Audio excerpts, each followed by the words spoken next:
Kenapa nih? Kayak, ya bisa dibalikin. Kalau ngomong soal ningkatin kualitas konten dari segi equipment, itu banyak banget pilihannya.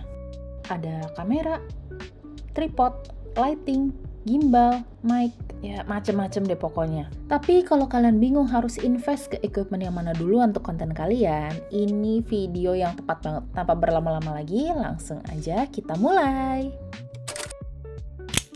Di video kali ini aku bakal bagi ke 4 bagian untuk equipment-nya. Ada visual, itu mencakup equipment kayak kamera, tripod, lensa, dan lain-lainnya. Next, ada audio equipment, itu untuk hal-hal seperti mic.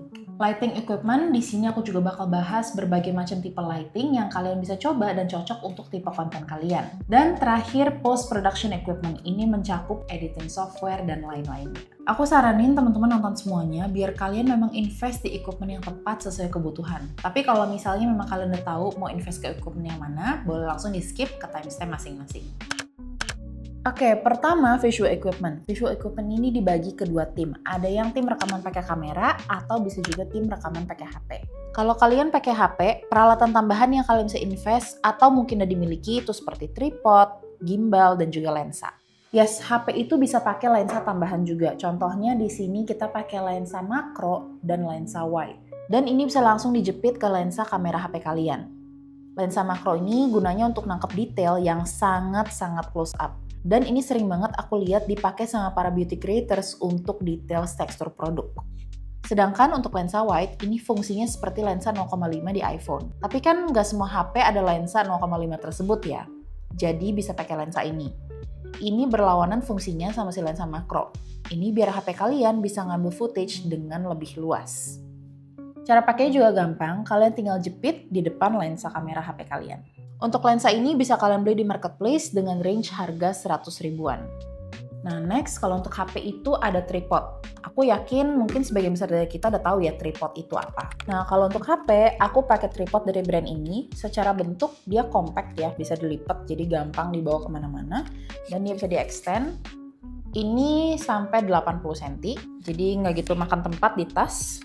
Atau kadang aku pakai juga yang tripodnya itu ukurannya lebih besar, tapi dia cuma bedanya itu lebih ke tingginya aja. Dan secara kaki-kakinya ini juga lebih compact ya. Kalau misalnya teman-teman mau rekaman di atas meja kayak gini, dia nggak gitu makan space. Nah, tapi apa bedanya tripod dan gimbal?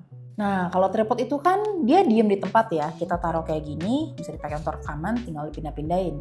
Kalau gimbal, bedanya kayak gini. Nah, sedangkan kalau gimbal ini juga kadang disebut sebagai stabilizer. Kalau teman-teman lihat, ini HP kayak gini, aku gerak-gerakin kayak gimana juga dia akan tetap stabil. Jadi kalau misalnya kadang kan kita rekaman handheld itu suka getar atau mungkin kurang stabil ya tangan kita. Ini bisa ngebantu agar gerakannya tuh terasa lebih smooth. Jadi untuk orientasinya pun juga bisa kita atur dari sini, mau landscape atau portrait. Nah, gimbal ini sering banget aku lihat dipakai sama creators yang niche-nya itu biasanya properti atau otomotif. Karena kan kadang kalau otomotif tuh kita harus ngasih lihat interior atau eksterior mobil yang perlu gerakan panning shot seperti ini. Nah, gimbal ini bisa ngebantu banget biar shotnya terlihat smooth dan hasilnya juga profesional. Kalau untuk properti biasanya yang sering aku lihat itu adalah mereka ketika masuk ke dalam rumahnya atau mungkin ngasih lihat dalam ruangan, panning shot seperti ini, itu biasanya sering kali menggunakan gimbal. Cuma memang minusnya adalah kalau teman-teman rekaman pakai gimbal itu, kalau memang kalian mau ada di shotnya juga, itu harus ada yang rekamin. Sedangkan kalau tripod itu, kalau kita rekaman sendiri, tinggal kita taruh, kita set tingginya dan lokasinya seperti apa, terus tinggal rekaman. Kakinya gimbal itu biasanya nggak sepanjang tripod. Jadi cuma bisa di set di atas meja, sedangkan kan kalau tripod, bisa panjang sampai segini atau bahkan ada tipe yang jauh lebih tinggi lagi dibanding ini. Kalau untuk brand-brand gimbal yang populer, ini aku pakai ViewTech Fembl 4 atau biasanya banyak juga yang sering pakai DJI Osmo Mobile 6. Dan biasanya untuk range harganya itu sekitar 2 jutaan. ViewTech Fembl 4, dia cara pakainya memang seperti gimbal pada umumnya. Nah, tapi uniknya gimbal ini tuh bisa ngebaca gesture. Jadi misalnya kalau untuk pindah dari landscape ke portrait dan kita rekaman sendiri, kita cukup ngasih gesture gini. Dan dia ada attachable lighting-nya juga. Jadi kalau misalnya kita rekaman selfie, ini memang terlihatnya kayaknya kecil ya, tapi dia tuh sebenarnya cukup ngebantu biar lebih terang dan tinggal ditempel di sini. Tuh, jadi tinggal HP ditaruh di sini, lightingnya udah ada. Dan ini juga bisa di-extend sedikit. Nah, lumayan lah ya. Nah, kalau untuk brand HP-nya sendiri, aku sebenarnya nggak ada rekomen brand tertentu, karena kalau HP itu yang ngaruh tuh sebenarnya bukan lebih ke pakai merek apa atau tipe HP apa, tapi lebih ke kita pakai equipment lighting apa. Tapi nanti itu akan kita bahas lebih lanjut di segmen lighting ya. Tapi kalau pribadi, kalau memang rekaman yang tanpa kamera, aku rekaman pakai iPhone. Secara quality pastinya kalau iPhone itu udah sangat-sangat mencukupi, dan memang aku rekomen banget kalau misalnya teman-teman konten itu belum full time, masih for fun, itu nggak perlu upgrade dari HP ke kamera dulu. Dan aku justru sangat menyarankan lebih upgrade-nya ke lighting instead. Atau banyak juga creators yang nge-upgrade ke DJI Osmo Pocket. Ini aku sering banget lihat creators kalau misalnya lagi di event atau mereka sambil traveling, itu kan bentuknya cukup compact ya, kayak sekitar segini. Untuk ngetik-nya pun gampang, dan quality-nya pun juga jadi oke banget kalau untuk mau memang upgrade something yang lebih dari HP tapi nggak sampai kamera juga. Nah, next kita bahas opsi kalau yang pakai kamera. Kalau ngomong soal kamera tuh sebenarnya rambut gue di mana-mana. Nah, kalau ngomong soal kamera itu memang perintilannya lebih banyak ya, karena selain device-nya sendiri itu kan lensanya juga macam-macam. Ada tripodnya sendiri, gimbal, memory card reader, memory card, mungkin baterai cadangan. Pertama kita ngomongin kameranya dulu deh. Kalau aku pakai Canon EOS R50, sebelumnya aku tuh ngonten bisa dibilang hampir semuanya pakai HP. Dan sebagai orang yang jujur cukup gaptek ya pakai kamera sebelum ini, EOS R50 ini tuh bisa dibilang kamera yang beginner friendly. Dengan maksud cara pengaturan ISO-nya, shutter speed, atau bahkan setup-setupnya itu tuh cukup mudah dimengerti. Dan di sini yang aku suka adalah karena aku banyakkan rekaman sendiri, dia kan ada layarnya ya di sini. Dia bisa diputer, mau rekaman sambil kayak gini bisa, atau kalau misalnya aku lagi set di tripod, jadi kayak gini. Jadi aku bisa sambil lihat juga di layar itu kayak gimana. Nah, kalau untuk lensanya, aku masih pakai kit lensnya. Ini yang termasuk dengan kameranya ketika kita beli. Ini lensanya 18-45 mm. Lensa kit ini lensa yang standar. Dia cukup standar, tapi dia bukan fixed lens ya. Jadi dia cukup serbaguna untuk foto produk bagus, untuk video pun juga sangat-sangat mencukupi. Nah, tapi memang kalau ngomong secara kualitas secara optik, dia memang masih agak lebih kurang dibanding tipe-tipe lensa lainnya, karena mengingat juga ini kan lensa starter ya. Tapi lens kit ini cocok banget kalau misalnya untuk pemula yang masih mau coba ngulik-ngulik atau mencoba baru pertama kali mendalami fotografi ataupun videografi. Next, ada tipe lensa yang fix. Lensa ini punya panjang fokus yang tetap dan gak bisa di zoom. Kelebihannya, kualitas gambarnya tajam, bukan diafragmanya besar, cocok banget kalau kondisi shootnya minim cahaya atau kalau mau efek bokeh. Kekurangannya memang gak fleksibel ya, karena gak bisa di zoom dan sesuai namanya fix. Atau ada juga tipe lensa yang zoom dan sesuai namanya ini lensa yang bisa zoom in zoom out. Jadi ini fleksibel buat berbagai jarak dan juga berbagai subjek. Nah, tapi biasanya tipe lensa ini tuh memang lebih berat dan besar secara fisik. Ada juga tipe lensa wide angle dan telephoto. Tapi aku rasa karena untuk konteks video hari ini tuh lebih cocok kita ngebahas kit lens, zoom lens, dan juga fixed lens. Jadi aku nggak bakal bahas lebih lanjut seputar kedua tipe lensa tadi. Nah, kalau ngomong soal opsi tripod, kalau kamera itu pastinya tripod dan gimbalnya beda dengan yang digunakan untuk HP. Nah, kalau untuk tripod dan gimbal yang aku rekomendasi untuk teman-teman itu bisa coba cek dari brand-brand dan tipe-tipe ini. Tapi kalau misalnya kalian lebih sering shoot di rumah, sebenarnya tripod aja tuh udah cukup banget, gimbal lebih ke opsional aja sih. Kembali lagi, kalau kebutuhan konten kalian itu memang nggak begitu banyak bergerak, nggak perlu banyak shots yang sambil bergerak dan perlu smooth movements, gimbal itu opsional. Sebaiknya lebih baik invest di tripod aja. Next, ada CPL filter yang aku rasa tuh berguna banget untuk konten.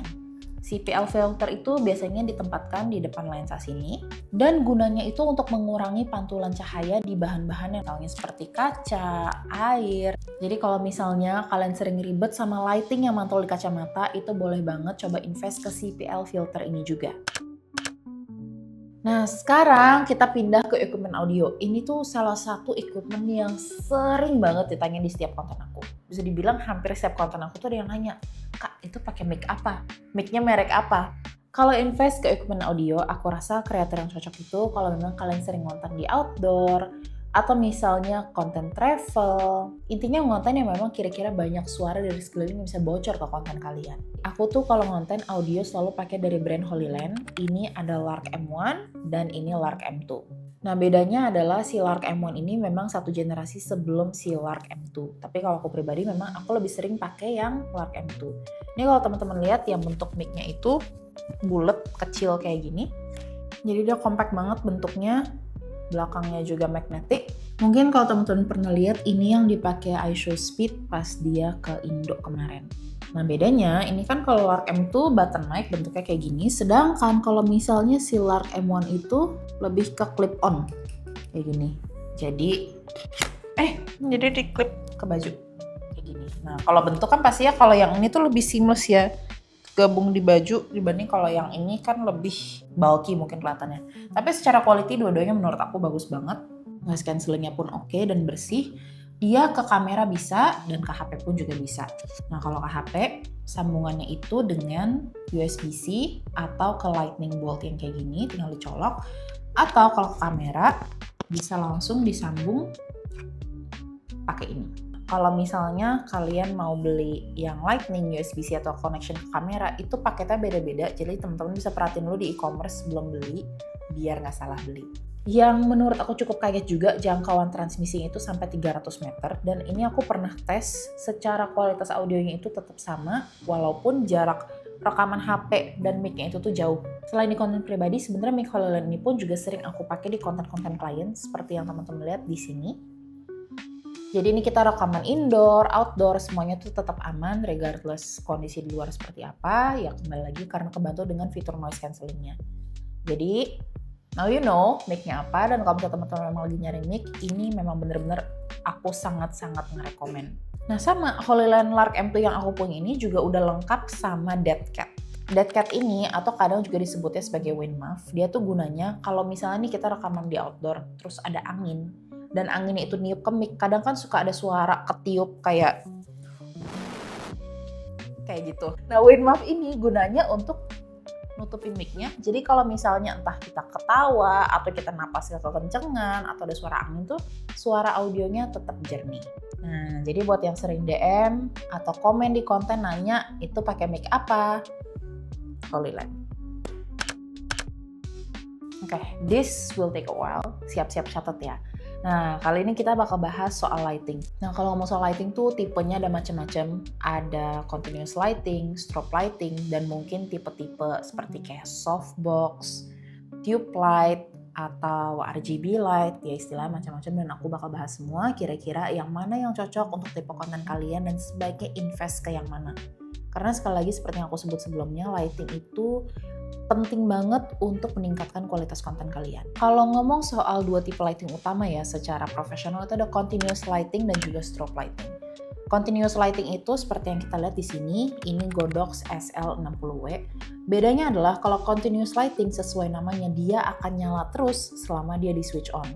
Bedanya kalau strobe lighting, kalau teman-teman pernah lihat nih di studio foto, yang lightingnya tuh nyala ketika dia di trigger atau ketika kameranya jepret, baru dia nyala terus dia mati lagi. Nah itu tipe strobe lighting. Ini yang aku punya Godox SL60W, dia bisa dipakai kayak gini aja, jadi nanti lampu akan dari sini. Cuma kalau misalnya dipakai kayak gini doang, lampunya itu akan lebih harsh, makanya biasanya dipakein extension lagi ujungnya yang namanya softbox. Nah softbox ini kebetulan yang aku punya, aku salah beli ukurannya, dia gede banget. Nah, ini tuh softbox, guys. Jadi gunanya kan nanti kan lightingnya masuk nih di ujung yang ini. Nah, lampunya itu akan lebih kesebar, gitu. Maka dia akan lebih soft, dan putih-putihnya ini tuh biar cahaya dan bayangannya itu terlihat lebih soft di wajah dan juga di produk. Intinya di subjek yang direkam. Ya, bisa dibalikin. Nah sebenarnya kalau berdasarkan pengalaman aku pribadi, aku ketika pas pertama kali mulai konten, aku beli softbox dari Shopee yang bentuknya tuh sekitar 50x50 cm. Bedanya sama softbox yang Godox ini adalah dia udah termasuk dengan lampu ininya. Tapi lampunya tuh bentuknya bukan kayak gini, dia pakai bohlam LED biasa yang sering kita pakai di ruangan. Dan kalau ini dan softbox itu kan bisa diganti ya, bisa terlepas berdiri masing-masing. Kalau yang aku beli dulu itu dia udah memang jadi satu. Gitu. Jadi si bohlamnya dan lampu itu ya udah sepaket, nggak bisa dipisah. Walaupun memang secara kekuatan cahaya itu jelas berbeda, yang ini memang jauh lebih strong, tapi kalau memang teman-teman masih baru mulai dan pengen coba cari tahu kira-kira tipe lighting softboxnya seperti apa yang cocok, boleh banget coba beli yang kayak gini. Nah, aku sendiri juga baru upgrade ke SL60W ini belakangan. Sebenarnya awalnya aku upgrade ke ini lebih karena kebutuhan konten untuk klien, tapi ya lumayan juga kan ya buat konten pribadi. Tapi kalau misalnya teman-teman memang mau konten lebih rutin dan lebih full time, itu menurutku worth it banget untuk coba invest ke continuous light yang seperti ini. Terutama merek Godox memang seperti yang kita tahu, sangat recommended, quality-nya sih nggak perlu diraguin lagi, dan aku juga ngerasa secara hasilnya itu tuh memang jadi jauh lebih berasa sih, kayak bagus banget. Nah, untuk sambungan softbox yang aku punya atau diffusernya seperti yang kita lihat tadi, itu dia bentuknya oktagon dengan ukuran 120 cm. Ukurannya macam-macam, kembali lagi bisa disesuaikan dengan kebutuhan. Tapi kalau misalnya untuk teman-teman rekaman talking head yang kayak gini, sebenarnya pakai ukuran yang paling kecil dari Godox pun juga udah cukup banget. Kalau 120 cm tuh sebenarnya mungkin lebih ke untuk rekaman produk di studio biar kesebarannya tuh lebih luas ya. Nah, selain continuous lighting, ada beberapa equipment lighting lainnya yang aku beli atau miliki sebagai pelengkap. Contohnya di sini. Kita bahas dari Colbor dulu ya. Ini Colbor W60R. Dia sebenarnya bisa dipakein diffuser juga ujungnya, karena ini bisa dibilang continuous lighting juga kali ya. Semua itu kan diffuse. Betul.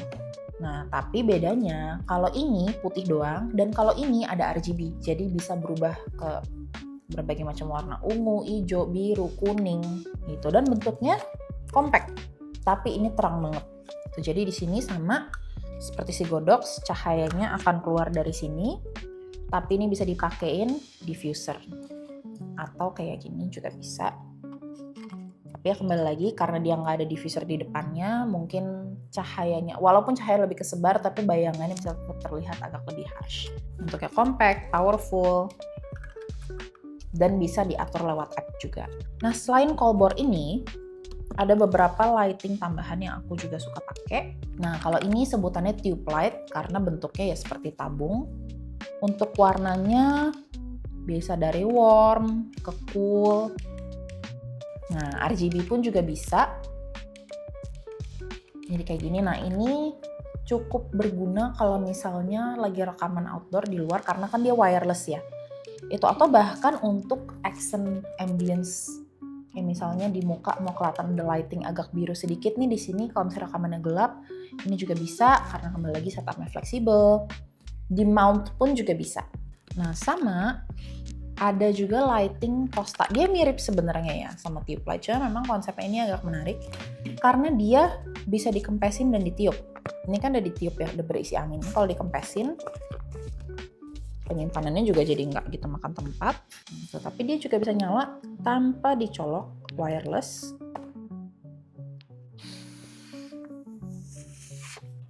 Nah, jadi dia belakangnya magnet, bisa ditempel dan bentuknya bisa ya mengikuti gimana sesuai kebutuhan.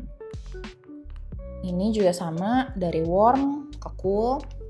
Nah, ini kalau misalnya perlu rekaman outdoor atau memang di tempat rekamannya kurang terang, bisa dibantu sama ini.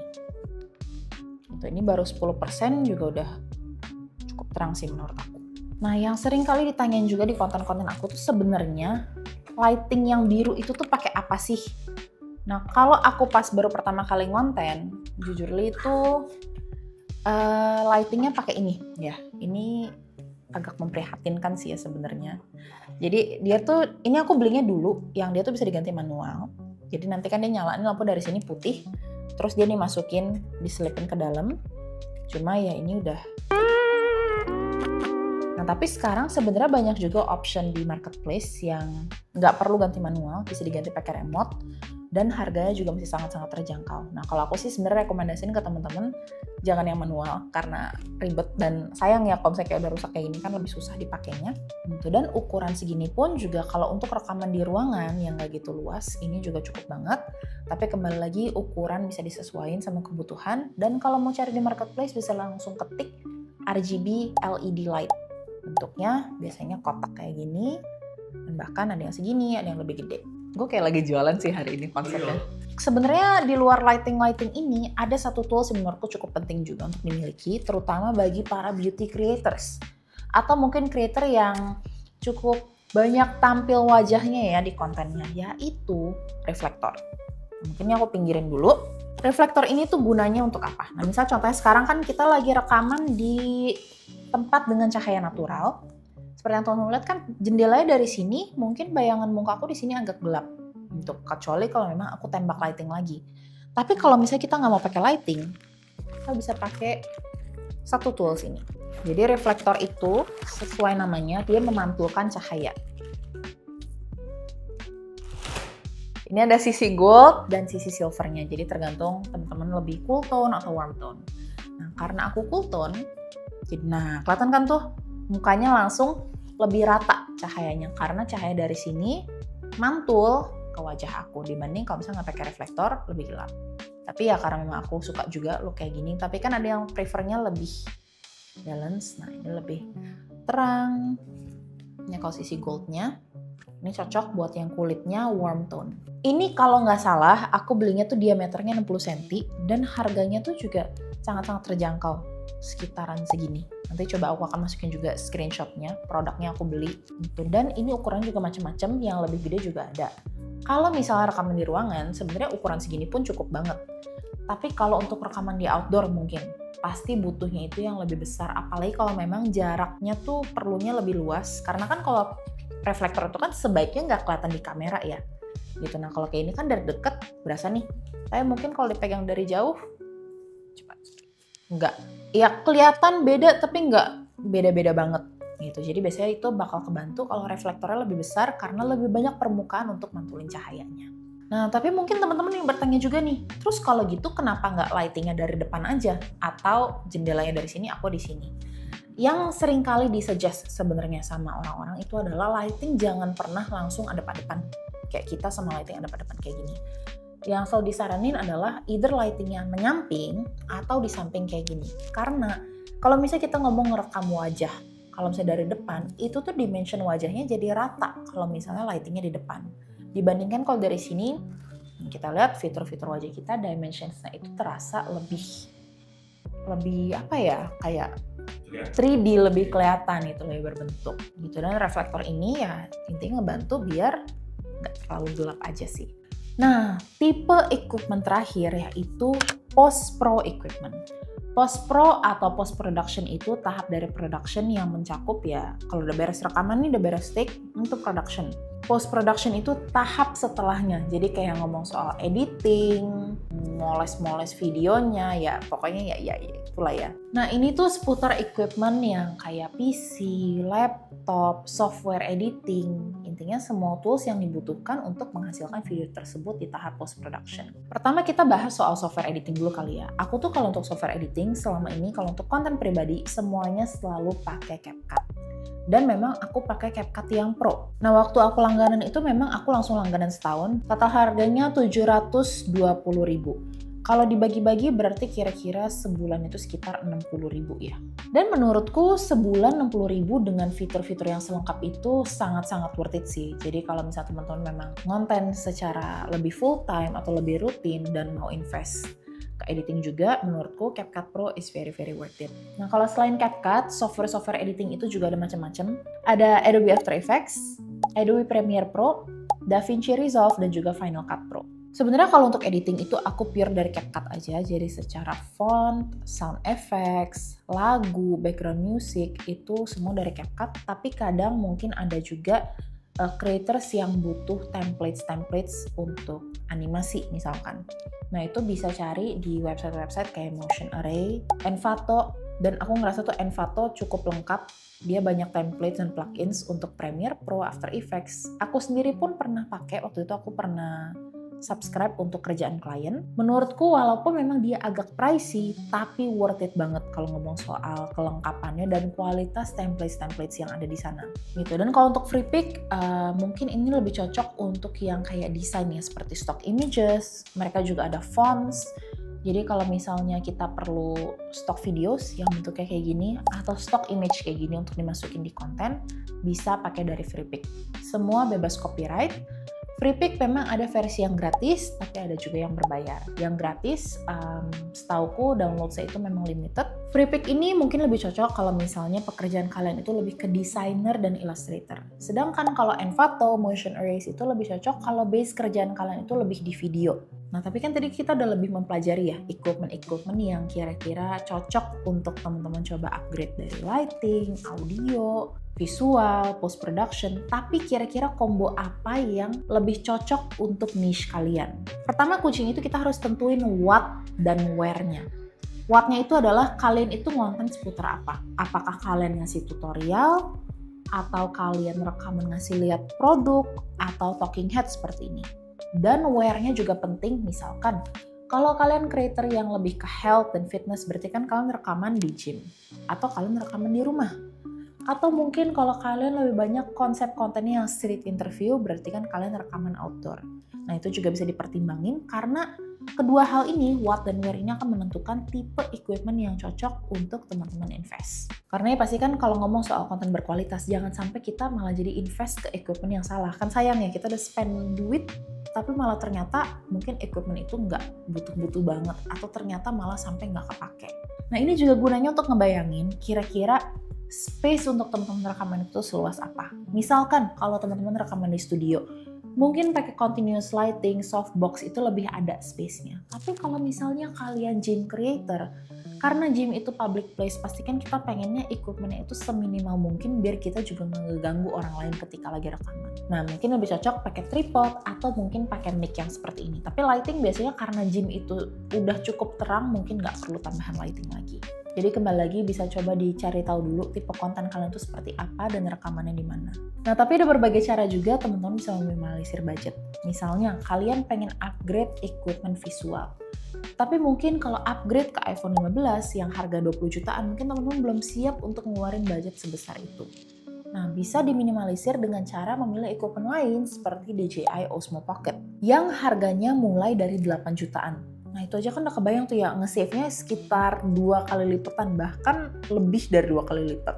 Atau contohnya kalau misalnya memang kalian rekaman di kamar atau tempat yang lebih private, yang bisa lebih diatur tingkat keberisikannya, mungkin invest ke mic wireless bisa dientar-entarin, nggak perlu sekarang-sekarang banget. Tapi berbeda kalau misalnya ngontennya outdoor, mungkin akan lebih sesuai invest ke mic dibanding ke lighting. Jadi ada sesuai lagi sama kebutuhan dan kondisi masing-masing. Nah, jadi kira-kira itu berbagai macam equipment yang selama ini aku pakai untuk konten-konten aku. Semoga dari video ini teman-teman juga jadi lebih ada bayangan yang lebih jelas putar apa aja sih equipment yang bisa digunakan untuk konten, mau itu dari audio, lighting, visual, bahkan sampai post-production. Semoga dari video ini juga teman-teman jadi lebih jelas ya kira-kira tertarik untuk investnya kemana dulu, atau mungkin pakai brand apa, beli di mana. Jadi biar teman-teman gak salah invest juga di equipment yang salah, atau mungkin tools yang ternyata mungkin masih belum sesuai dengan kebutuhannya. Kira-kira kalau dari video ini teman-teman tertarik untuk invest ke equipment apa dulu nih? Coba komen di bawah ya. Tapi itu dulu untuk video aku hari ini. Semoga bermanfaat dan see you di video selanjutnya.